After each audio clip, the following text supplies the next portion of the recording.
My name is Kelly, and I married Tom when I was young and full of dreams. We'd been high school sweethearts, and I thought we'd be happy forever. My father, a successful businessman who owned a furniture factory, gave us a beautiful house as a wedding gift. 3 years after the wedding, our son Michael was born. As the years passed, I threw myself into being the perfect housewife and mother. I kept our home spotless, cooked gourmet meals, and made sure Michael had everything he needed. Tom's career as a sales manager wasn't progressing as quickly as he'd hoped. One night, he came home frustrated and angry. "Damn it, Kelly. I can't take this anymore. I'm busting my ass at work, and for what? Pennies." He slammed his fist on the kitchen table, making me jump. "What do you want me to do about it?" I asked, trying to keep my voice calm. Tom's eyes lit up. "Your father. He could give me a job at his factory. A senior position. You could talk to him, couldn't you?" I hesitated. My father had always been fair in his business dealings, and I didn't want to take advantage of our relationship. But seeing the desperation in Tom's eyes, I nodded. "Okay, I'll talk to him." The next day, I visited my father at his office. "Dad, I need to ask you something," I began nervously. "It's about Tom. He's not happy with his job, and I was wondering if you might have a position for him here at the factory?" After a long moment, my father nodded. "All right, I'll give him a shot. But he'll have to prove himself like anyone else." When I told Tom the news, he was ecstatic. He picked me up and spun me around the kitchen. "You're amazing, Kelly. This is going to change everything for us." And for a while, it did. Tom started earning more money, and our financial worries eased. But as one problem faded, another grew in its place: my relationship with Tom's mother, Helen. Helen was a force of nature, fiercely protective of her only son and openly disapproving of me. She'd drop by unannounced, criticize my housekeeping, and demand my constant attention. One afternoon, as I was trying to get dinner ready, Helen burst through the front door. "Kelly, I need you to take me shopping right now." I gritted my teeth. "Helen, I'm in the middle of cooking. Can it wait until tomorrow?" Her eyes narrowed. "Are you saying my needs aren't important? After all I've done for this family?" I bit back a retort, knowing it would only make things worse. "Of course not. Just give me a few minutes to finish up here." As I drove Helen to the mall, listening to her complaints about my driving, my cooking, and pretty much everything else, I couldn't help but wonder how my life had become this way.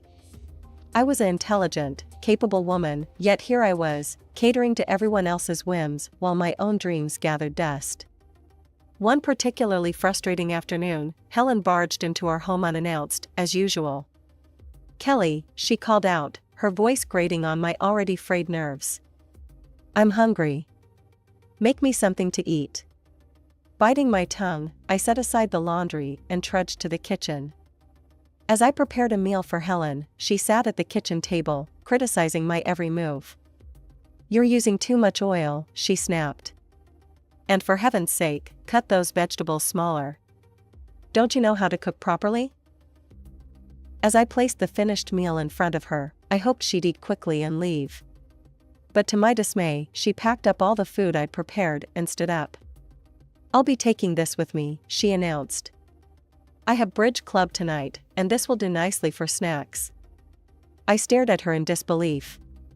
"But Helen, that was supposed to be our dinner." "Oh, you can always make more," she said, already heading for the door. "It's not like you have anything better to do with your time." As the door slammed behind her, I sank into a chair, feeling defeated. I glanced at the clock, realizing I now had less than an hour to prepare another meal before Tom got home from work. When Tom arrived, he found me frantically trying to get dinner on the table. "What's going on?" he asked, loosening his tie. "Why isn't dinner ready?" I explained what had happened with his mother, hoping for some understanding or support. Instead, Tom's face darkened. "Mom was here, and you didn't make her feel welcome?" he demanded. "Kelly, you know how important family is to me. You should have been more accommodating." Accommodating? I echoed, incredulous. Tom, she took our dinner. She treats me like a servant in my own home. Tom shook his head, clearly annoyed. You're exaggerating. Mom just wants to feel loved and appreciated. Is that too much to ask? As we ate the hastily prepared meal in silence, I couldn't help but feel a growing distance between us. Tom, once my high school sweetheart and closest confidant, now felt like a stranger across the dinner table. One evening, Tom came home from work in a foul mood. His face was red with anger as he slammed the front door behind him.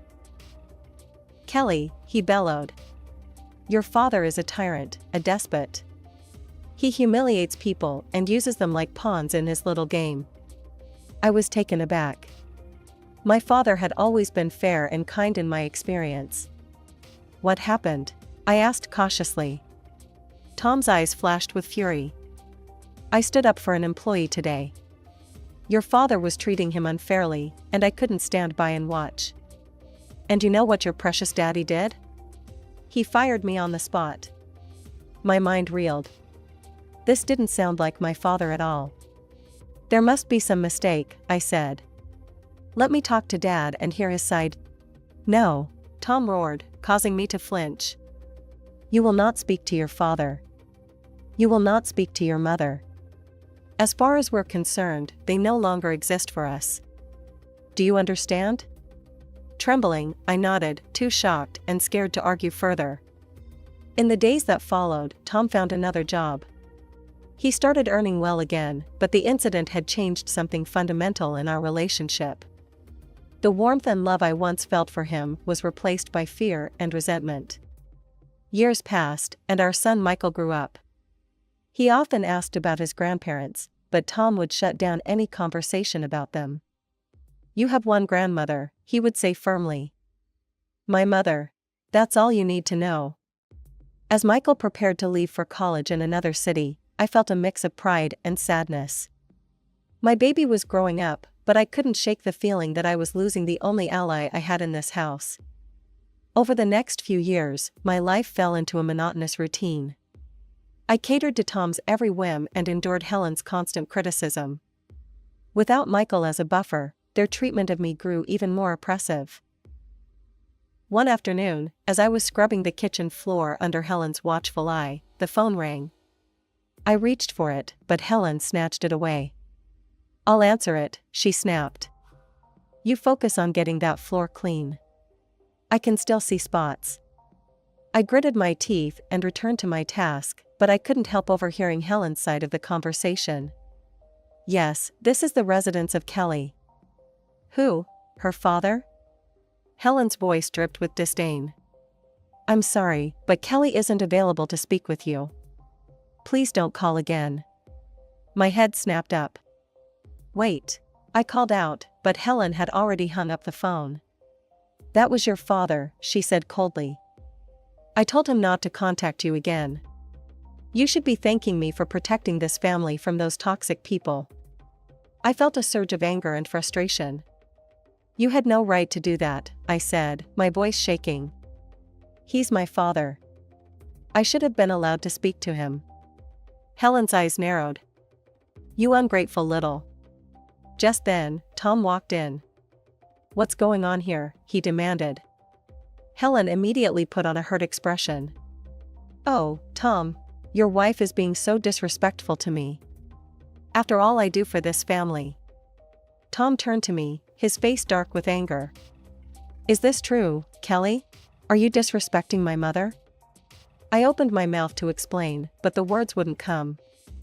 I realized with a sinking heart that it didn't matter what I said. Tom would always take Helen's side. A year passed since that fateful phone call from my father. Life continued its suffocating routine, with Tom and Helen's control over me growing tighter by the day. Then, on a crisp autumn morning, everything changed. The phone rang while I was preparing breakfast. Tom was in the shower, and Helen hadn't arrived for her daily inspection of my housekeeping. For once, I was able to answer without interference. Hello? I said tentatively. Kelly? Is that you? The voice on the other end was familiar, yet distant, my father's voice.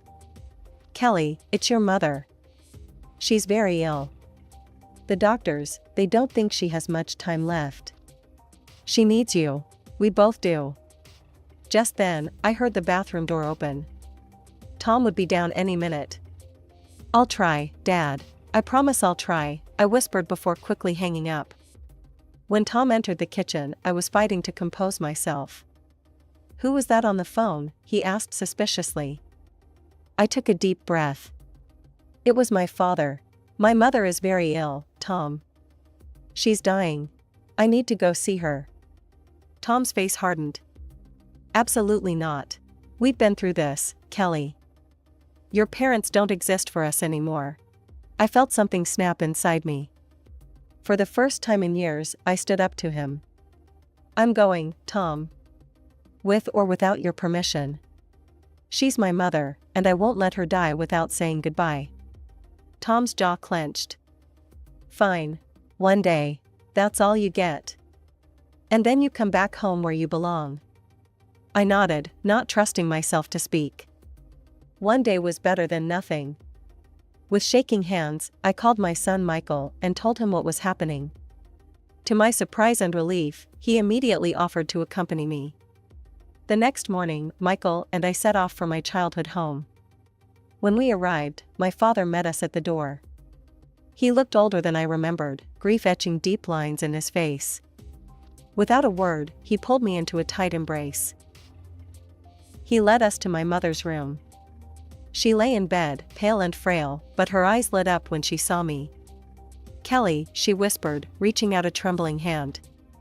My baby girl. I rushed to her side, clasping her hand in mine. Mom, I'm here. I'm so sorry. Can you ever forgive me? She smiled weakly. There's nothing to forgive, sweetheart. I'm just glad you're here now. We spent the day by her bedside, sharing memories and making up for lost time. As the sun began to set, my mother's breathing became labored. She squeezed my hand and looked into my eyes. Kelly, she said softly. Promise me you'll live your life. Really live it. Don't let anyone cage your spirit again. Tears streamed down my face as I nodded. I promise, Mom. I promise. She smiled one last time, then closed her eyes. Her hand went limp in mine. She was gone. Suddenly, my phone began to ring incessantly. I knew without looking that it was Tom. I answered the call, moving to the hallway for privacy. Tom's voice, sharp with anger, cut through the line. Where the hell are you, Kelly? You were supposed to be back hours ago. Tom, I can't leave yet, I stammered, my voice thick with emotion. My mother just passed away. I need to stay for the funeral. Absolutely not, he roared. I told you one day, and that's all you get. If you're not back by tomorrow, don't bother coming back at all. His words hung in the air, a threat and a promise all at once. For a moment, I was tempted to give in, to rush back to the life I knew.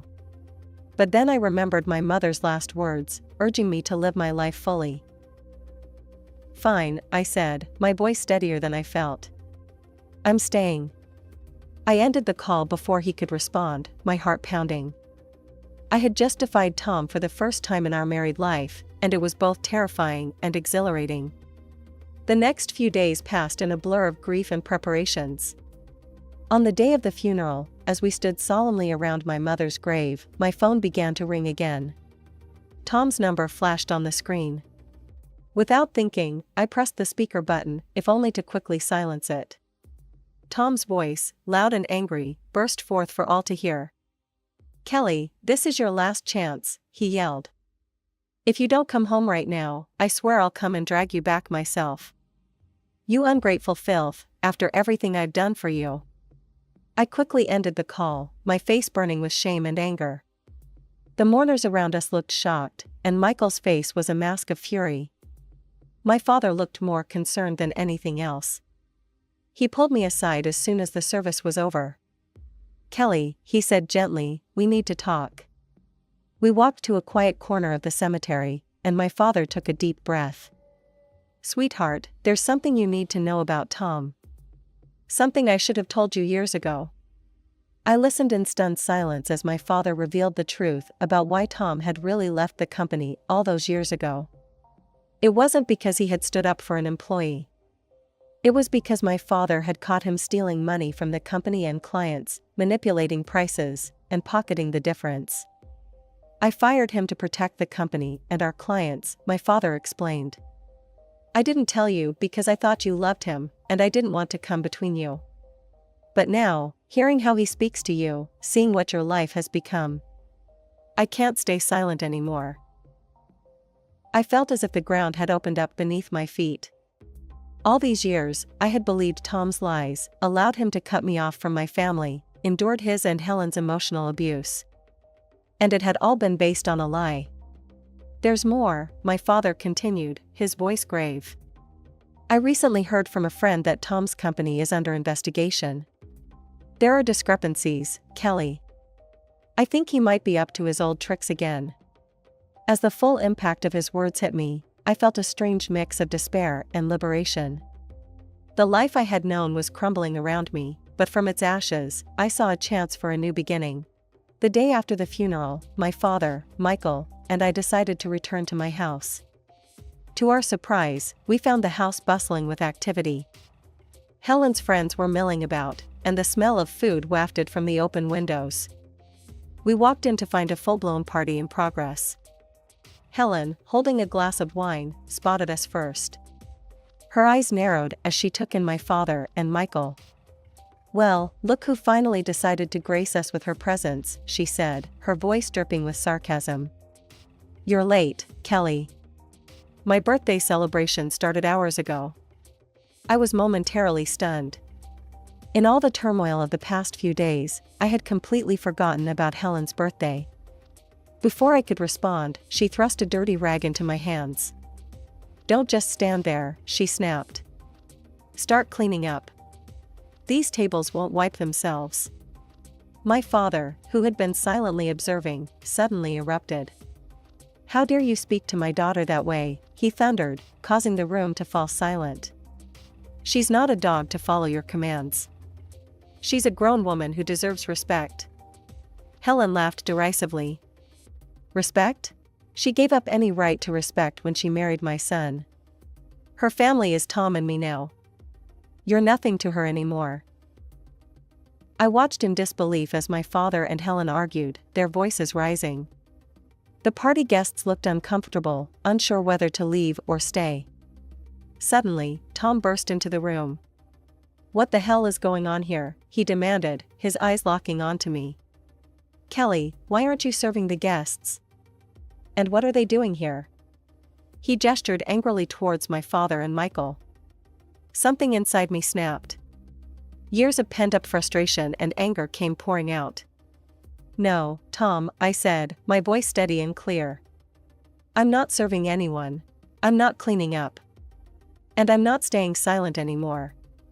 The room had gone deathly quiet. Even Helen seemed at a loss for words. "I know the truth, Tom," I continued, pulling out the divorce papers I had hastily prepared. "I know why you really left my father's company. And I'm done. I want a divorce." For a moment, Tom looked like he might lunge at me. But then, perhaps realizing he was outnumbered, he deflated. "Fine," he snarled. "Take your divorce. But don't think you'll get a penny from me." I couldn't help but laugh. "This house is mine, Tom. My father gave it to us as a wedding gift, remember? You're the one who needs to leave." Tom and Helen left shortly after, shooting venomous glares our way. As the door closed behind them, I sank onto the couch, suddenly exhausted. Michael, who had been quietly observing everything, finally spoke up. "Mom, why didn't you tell me things were so bad?" "I'm sorry, Michael," I said. "I thought I was protecting you. But I realize now that I was just teaching you the wrong lessons about love and respect." In the weeks that followed, my life transformed dramatically. The divorce proceedings began, and I threw myself into rebuilding my life. My father, true to his word, stood by me every step of the way. One afternoon, as we sat in his study discussing the future, my father broached a subject I hadn't expected. "Kelly," he began, his voice gentle but serious, "I've been thinking. I'm not getting any younger, and the factory needs new blood. How would you feel about coming to work with me?" I blinked in surprise. "Me? But Dad, I don't know anything about running a business." He chuckled. "Neither did I when I started. You're smart, Kelly. You can learn. Besides, it's about time you had a chance to spread your wings." Over the next few months, I immersed myself in learning the business. My father was a patient teacher, guiding me through the intricacies of running a furniture factory. I discovered a passion for design and innovation that I never knew I had. Meanwhile, the divorce proceedings dragged on. Tom, true to form, fought me every step of the way. He contested the ownership of the house, and even attempted to turn Michael against me. In the end, justice prevailed. I was awarded the house and substantial financial compensation for years of emotional abuse. Tom, facing charges for his fraudulent activities, found himself deep in debt and unable to hold senior positions anymore. As for Helen, she faded into the background, her influence over my life finally broken. The last I heard, she had moved in with a distant relative, her social circle diminished after the truth about Tom came out. 3 years passed in what felt like a blink of an eye. Then, one sunny morning, my father called me into his office. His face was solemn as he gestured for me to sit. "Kelly," he said, his voice heavy with emotion, "I'm not well. The doctors, they don't think I have much time left." The world seemed to tilt on its axis. "Dad, no," I whispered, reaching for his hand. He squeezed my fingers gently. "It's okay, sweetheart. I've had a good life. And now, I can go knowing that you're strong, that you're free, that you'll be okay." Tears streamed down my face as he continued. "I'm leaving everything to you, Kelly. The business, the house, all of it. You've more than proven yourself. I know you'll take good care of it all." In the weeks that followed, we spent as much time together as possible. My father's condition deteriorated rapidly, but his spirit remained strong. He passed away peacefully in his sleep, leaving behind a legacy that I was now responsible for carrying forward. The news of my father's passing and my inheritance spread quickly through our small town. I was still adjusting to my new reality when an unexpected visitor arrived at my doorstep. It was a crisp autumn afternoon when I heard the doorbell ring. Opening the door, I was shocked to see Tom standing there, a bouquet of flowers in his hand and an apologetic look on his face. "Kelly," he said, his voice softer than I'd heard it in years. "I'm so sorry about your father. May I come in?" Warily, I stepped aside to let him enter. We stood in the foyer, an awkward silence hanging between us. Finally, Tom spoke. "I've been doing a lot of thinking, Kelly. About us, about our life together. I know I made mistakes, terrible mistakes. But I've changed. My mother, she passed away last month. She was the one who always came between us. Now, there's nothing stopping us from being happy together again." As I opened my mouth to respond, I heard the sound of a car pulling up in the driveway. A moment later, the front door opened, and a tall, distinguished-looking man walked in. "Kelly, darling, I'm home," he called out, then stopped short when he saw Tom. Tom looked between us, confusion and anger dawning on his face. "Who the hell is this?" he demanded. The man stepped forward, extending his hand to Tom. "I'm David, Kelly's husband. And you are?" Tom ignored the outstretched hand, his face contorting with rage. "Husband? What the hell, Kelly? You remarried? You traitor!" David's expression hardened. He stepped between Tom and me, his voice low and dangerous. "I suggest you leave now, and never speak to my wife that way again." Tom lunged forward, but David was quicker. He caught Tom by the arm and firmly escorted him to the door. "This is your only warning," David said calmly. "Stay away from Kelly.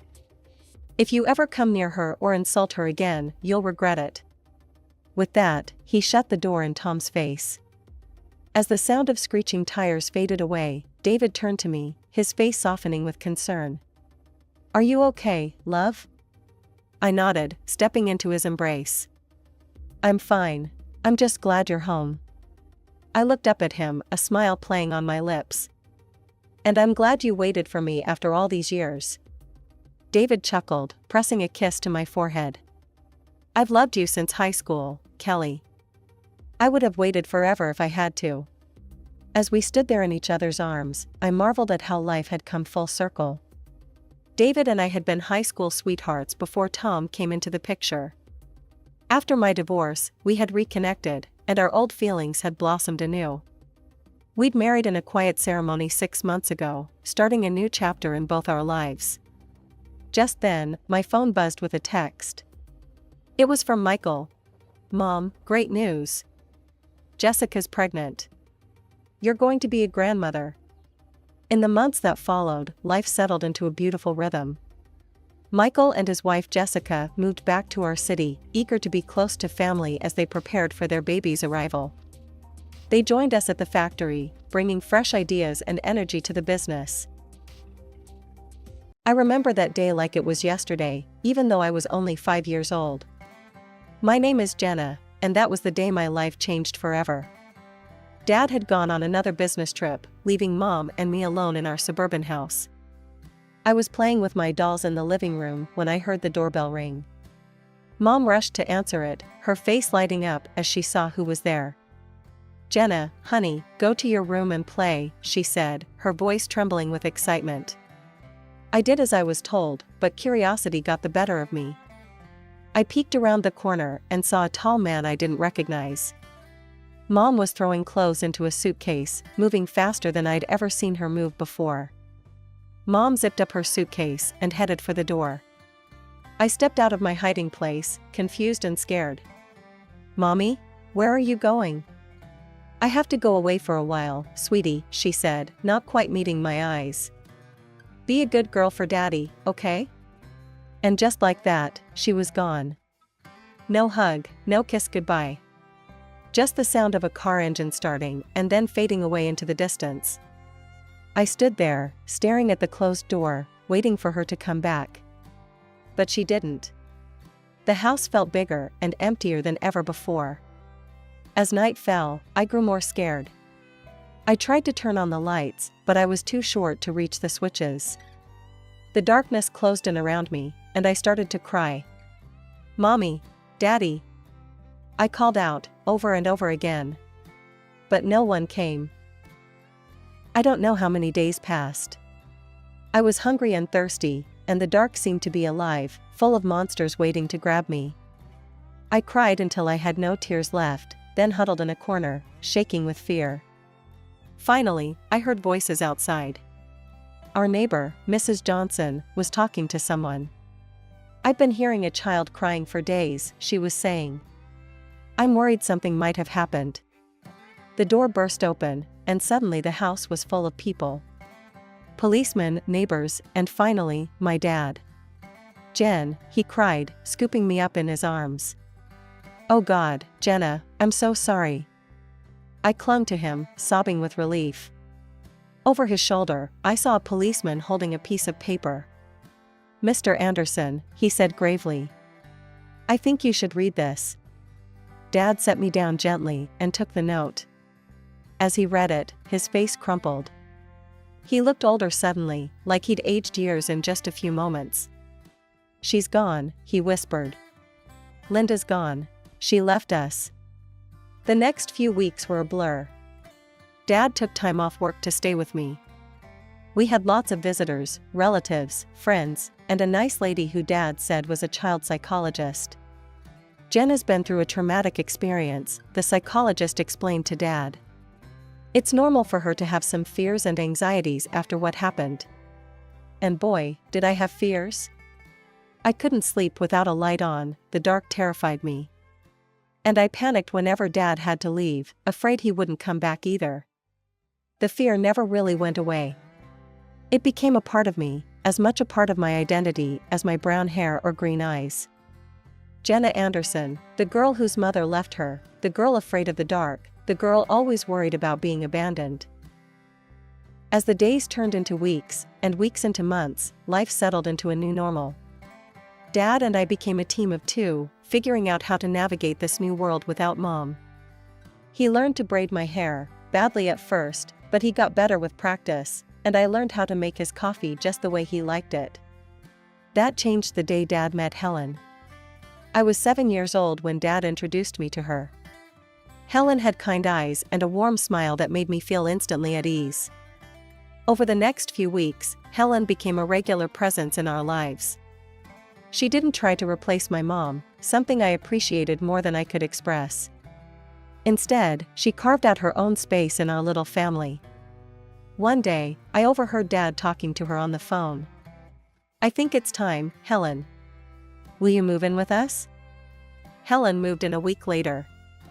She didn't try to be my mom, but she became something just as important, a friend. She helped me with my homework, braided my hair much better than Dad ever could, and always made sure there was a nightlight in my room. As the years passed, our lives changed in other ways too. Dad's company took off, and suddenly we were moving to a big new house in a fancy neighborhood. I got my own room with a walk-in closet and a view of the backyard pool. But some things didn't change. I still slept with a nightlight. I still worried every time Dad went on a business trip. And sometimes, late at night, I'd catch Dad looking at old photos of Mom. My 10th birthday started like any other day. I woke up to the smell of pancakes, Helen's special birthday tradition for me. Dad was home from work, and we were planning a small party later. Everything seemed perfect. Then the doorbell rang. As I walked into the living room, I froze. Standing there, looking older but unmistakable, was my mother. And next to her was a little girl, about 5 years old, clutching a teddy bear and looking around wide-eyed. "Linda," Dad said, his voice tight. "What are you doing here?" Mom took a deep breath. "Tom, I'm so sorry. For everything. I know I have no right to be here, but..." She gestured to the little girl. "This is Emma. She's your daughter." The room went silent. I felt like I couldn't breathe. Dad's face went through a range of emotions: shock, anger, disbelief, and then, something else. "My daughter?" he repeated. Mom nodded. "I was pregnant when I left. I didn't know then, I swear. Tom, I've made so many mistakes. I'm not asking you to forgive me, but Emma, she deserves to know her father." I watched as Dad knelt down to the little girl's level. "Hi Emma," he said softly. I'm your dad." Emma looked up at him shyly. "Hi," she whispered. As Dad talked to Emma, I noticed Helen standing in the doorway, her face pale. She turned and walked away quickly. I wanted to follow her, but I felt rooted to the spot. The next few hours were a blur. There were lots of adult conversations I wasn't supposed to hear, raised voices, tears. I hid in my room, hugging my knees to my chest and trying to make sense of it all. Later that evening, Dad came to talk to me. "Jenna," he said, sitting on the edge of my bed. "I know this is a lot to take in. Your mom, she's made some big mistakes. But Emma, she's innocent in all this. She's your sister. I've decided to give your mom another chance. For Emma's sake." The next day, I watched from my window as Helen packed her car. She looked up and saw me watching. With tears in her eyes, she waved goodbye. I waved back, feeling like a part of me was leaving with her. Mom and Emma moved in that same day. Emma took the guest room, and Mom took her old place in Dad's room. It felt wrong, like she was erasing the last 5 years as if they never happened. The years that followed were complicated. Mom was back, but it wasn't the happy family reunion I might have dreamed of when I was younger. She doted on Emma, showering her with attention and affection. But with me, there was always a distance, an awkwardness that never quite went away. As for Emma, well, she was just a kid. She didn't ask to be born into this mess, and I tried not to resent her. But it was hard, especially when I saw how easily she fit into Mom and Dad's life, in a way I never seemed to. By the time I turned 18, I was more than ready to leave for college. I had chosen to study zoology. Animals had always been easier for me to understand than people. They didn't judge, didn't have complicated emotions or messy family histories. They just were. The day I left for college was bittersweet. Dad hugged me tight, his eyes misty. "I'm so proud of you, Jenna," he said. "You're going to do great things." Mom gave me an awkward pat on the shoulder. "Good luck," she said, her smile not quite reaching her eyes. Emma, now 13, rolled her eyes. "Finally get my own room," she muttered. I pretended not to hear her, focusing instead on Dad's warm embrace. College was freeing. For the first time, I was away from the tension at home, the constant reminder of my complicated family situation. I threw myself into my studies, finding solace in the world of animals and nature. But even as I excelled academically, I struggled socially. Years of feeling like an outsider in my own family had left their mark. I was quiet, reserved, always afraid of getting too close to people. What if they left, like Mom had? What if they replaced me, like Emma seemed to have done? Instead, I found comfort in the college's small zoo. I volunteered there in my spare time, caring for the animals. There was a particularly grumpy old llama named Larry who became my favorite. He didn't like most people, but he seemed to tolerate me. The years at college flew by, and before I knew it, I was graduating. As I stood in my cap and gown, diploma in hand, I scanned the crowd. Dad was there, beaming with pride. Mom and Emma were there too, clapping politely. "Congratulations, Jenna," Mom said stiffly. "Your father and I have been talking, and, well, we think it's time you started looking for your own place. You know, spread your wings." I felt like I'd been punched in the gut. I looked at Dad, hoping he'd contradict her, but he just looked away, his expression pained. "Right," I said, trying to keep my voice steady. "Of course. I'll start looking right away." The days following my graduation were tense. I was back in my childhood home, but it felt anything but welcoming. Dad tried his best to make me feel comfortable, but Mom and Emma made it clear that I was an unwanted guest. "Jenna, have you started looking for jobs yet?" Mom would ask over breakfast, her tone falsely sweet. "You know, it's important to get your foot in the door early." Emma would chime in, "Yeah, and maybe you could find your own place too. It's getting kind of cramped around here." Nights were the hardest. I still needed my nightlight to sleep, a fact that didn't escape Emma's notice. One evening, as I was getting ready for bed, she barged into my room. "Seriously?" she scoffed, pointing at my nightlight. "You're 22 and you still need that? No wonder you don't have any friends." I felt my cheeks burn with shame. "Leave me alone, Emma," I muttered. But Emma wasn't done. At dinner the next day, she brought it up again, this time in front of everyone. "Hey, Mom, Dad," she said, her voice dripping with mock concern. "Don't you think Jenna should see a therapist or something? I mean, she's an adult who's afraid of the dark and can't make friends. That's not normal, right?" I felt something snap inside me. Years of pent-up hurt and anger came flooding out. "You want to know why I'm like this, Emma?" I said, my voice shaking. "It's because when I was 5, my mother left me alone in a dark, empty house for days. Do you have any idea what that does to a child?" The table went silent. Dad looked down at his plate, his face a mask of guilt and pain.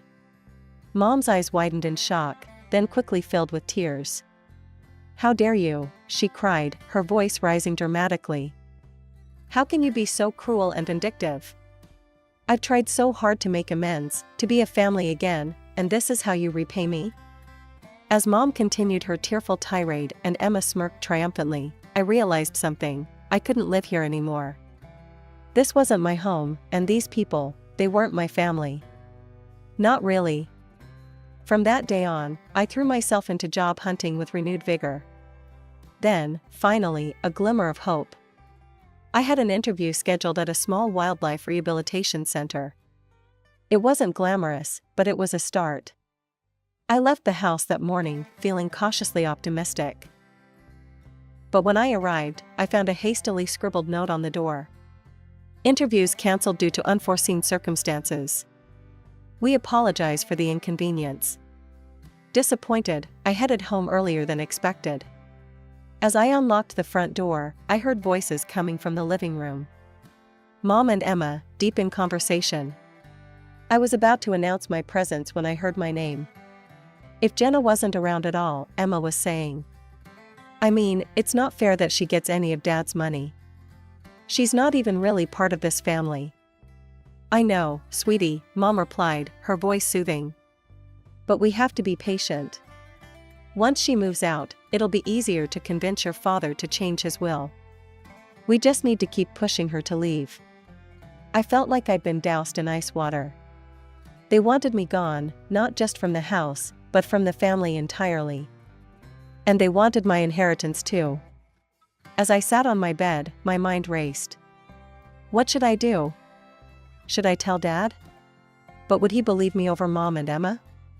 He'd forgiven Mom for abandoning us, after all. He loved them.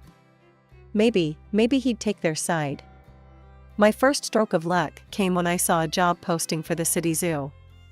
They needed a zoologist to assist with their wildlife rehabilitation program. It wasn't a glamorous position, but it was exactly what I'd been trained for. I sent in my application immediately, and to my surprise and delight, I got called in for an interview. The day of the interview, I stood in front of the zoo's main gate, taking deep breaths to calm my nerves. The interview went better than I could have hoped. The head zoologist, Dr. Martinez, seemed impressed by my knowledge and passion. You've got the job, Jenna, she said with a warm smile. Welcome to the team. I could have cried with relief. Finally, something was going right. Working at the zoo was everything I'd hoped for and more. I spent my days caring for injured wildlife, educating visitors about conservation, and even assisting with research projects. In the evenings, I'd return to my tiny apartment, which I was able to rent with the money I saved. To combat the loneliness, I started participating in online forums for animal lovers and people with similar interests. That's where I met Jake. Jake was from the same city, shared my love for animals, and had a wicked sense of humor that made me laugh even on my toughest days. We started chatting regularly, sharing stories about our day, and discussing everything from the latest conservation efforts to our favorite books. One day, Jake suggested we exchange photos. With trembling hands, I sent him a recent picture of me at the zoo. He responded with a photo of himself. He had kind eyes and a warm smile that made my heart skip a beat. But as much as I enjoyed our chats, the idea of meeting in person or even admitting my growing feelings terrified me. What if he rejected me once he got to know the real me? What if he left, just like Mom had? It was around this time that I started corresponding with Lily, a girl I met on a support forum for people with childhood trauma. She understood my fears in a way no one else had before. You know what helps me? Lily wrote one day. I write emails to the people I can't talk to in real life. I pour out everything I'm feeling, all the things I wish I could say. But I don't send them, I just save them as drafts. It's really cathartic. Taking Lily's advice, I started writing emails to Dad. In them, I told him everything, about overhearing Mom and Emma's conversation, about how hurt I felt that he didn't seem to notice me anymore, about how I felt like an outsider in my own family. I started writing to Jake too. In these emails, I allowed myself to be vulnerable in a way I couldn't be in our chats. Jake, I wrote, I think I'm falling for you. But I'm scared. I'm scared of letting anyone get close to me. I'm scared of being hurt again. These emails too remained unsent, my feelings hidden away in the safety of my drafts folder. Dad called occasionally, his voice a mixture of concern and confusion. Jenna, honey, he'd say, why don't you come over for dinner this weekend? We miss you. Each time, I'd make up an excuse. Sorry, Dad, I've got a big project at work, or I'm not feeling well this week, maybe next time. It was just another Saturday afternoon. I was at the mall, picking up some essentials, when I heard a familiar voice call my name. Jenna, is that you? I turned around and there she was, Helen, my former stepmother. She looked older, but her kind eyes were just the same. Before I knew it, we were hugging, years of separation melting away in an instant. That's when I noticed the young boy standing beside her, looking up at us curiously. This is my nephew, Mike, Helen explained, ruffling the boy's hair affectionately. I'm raising him now. My sister, she passed away last year. Over coffee, Helen filled me in on her life. After she and Dad split up, she'd been on her own until her sister's death left Mike in her care. We started meeting regularly after that, sometimes just the two of us, sometimes with Mike. One day Helen called and urgently asked to look after Mike. That evening, Mike arrived at my apartment, backpack in tow. As I prepared dinner in my tiny kitchen, I could hear him tapping away on my laptop in the living room. I'd told him he could play games if he finished his homework. When I came out of the kitchen with 2 plates of spaghetti, I found Mike looking guilty, his face pale. Jenna, he said, his voice trembling. I did something bad. I was curious, and I saw these emails in your drafts folder. And I sent them. All of them. I'm so sorry. The world seemed to tilt on its axis. Those emails, my private thoughts, my deepest feelings, sent out into the world. To Dad. To Jake. I felt like I couldn't breathe. That night, after Mike left, I lay in bed, my mind racing. What would Dad think? And Jake, oh God, Jake. My phone pinged with a message notification. It was from Jake, but I couldn't bring myself to read it. What if he was disgusted by my feelings? What if he never wanted to speak to me again? I barely slept that night, tossing and turning, imagining all the worst-case scenarios. A few days later, my phone rang. It was Dad. Jenna, he said, his voice serious. We need to talk. Can you meet me at the cafe near your old high school? My heart pounded as I sat across from Dad in the small cafe. He looked tired, his face etched with lines I hadn't noticed before. I got your emails, he said quietly. Jenna, I had no idea you were feeling this way. About your mother, about Emma, about everything. I couldn't meet his eyes, shame and fear warring inside me. Jenna, look at me, Dad said, his voice gentle, but firm. I looked up, surprised to see tears in his eyes. I love you. More than anything in this world. I'm so sorry I made you feel like you weren't important to me. That was never, ever my intention. We talked for hours, really talked, in a way we hadn't in years. About Mom's return, about Emma, about how I'd felt pushed aside and forgotten. Dad listened, really listened, occasionally wiping away a tear. Finally, he stood up. I need some time to process all this, he said. But Jenna, we're going to figure this out. You and me, I promise. As I watched him walk away, I felt a mixture of relief and apprehension. What would happen now? But I didn't have much time to dwell on it because my phone rang again. It was Jake. Jenna, he said, his voice warm. I got your email. And I feel the same way. I'd been too scared to say it, but I really like you. Would you like to meet for coffee? My heart soared. Yes, I said, surprising myself with how steady my voice was. I'd love to. The next day, I met Jake at a small coffee shop. He was even more handsome in person, with a kind smile that put me at ease immediately. We talked for hours about our fears, our dreams, our pasts. For the first time in years, I felt truly seen and understood. As autumn leaves began to fall, my phone rang one crisp morning. It was Dad. Jenna, he said, his voice warm but with an undercurrent of something I couldn't quite place. I'd like you to come to Thanksgiving dinner. It's important to me that you're there. Something in his tone made me agree. Thanksgiving Day arrived, and I stood on the doorstep of my childhood home, my heart pounding. Jake had offered to come with me for support, but I felt this was something I needed to face on my own. Mom opened the door, her smile not quite reaching her eyes. "Jenna, how nice of you to join us." Emma, lounging on the couch, barely looked up from her phone. "Oh, you came." Dad emerged from the kitchen, enveloping me in a warm hug. "I'm glad you're here, sweetheart," he whispered. As we sat down to dinner, the tension was palpable. Mom and Emma exchanged glances, their smiles strained and artificial. Dad, however, seemed oddly calm. Just as Mom began to serve the turkey, Dad cleared his throat. "Before we begin, there's something we need to discuss." He reached down beside his chair and pulled out a thick manila folder. Dad began pulling out documents, laying them on the table. "Linda, Emma, I've known for a while that something wasn't right. So I did some investigating." He held up a bank statement. "First, I discovered regular withdrawals from our accounts that I didn't make. Quite substantial amounts, in fact." Mom's face paled. Emma suddenly found her plate very interesting. Then, Dad continued, pulling out another document. "I hired a private investigator. Linda, he provided photographic evidence of your encounters with a certain gentleman at the Rosewood Hotel." Mom gasped, her hand flying to her mouth.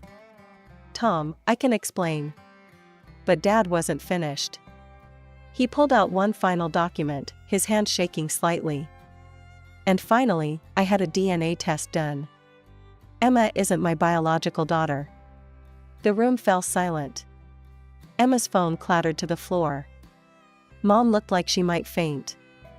"I've already spoken to my lawyer," Dad said, his voice steady despite the emotion in his eyes. "Linda, I'm filing for divorce.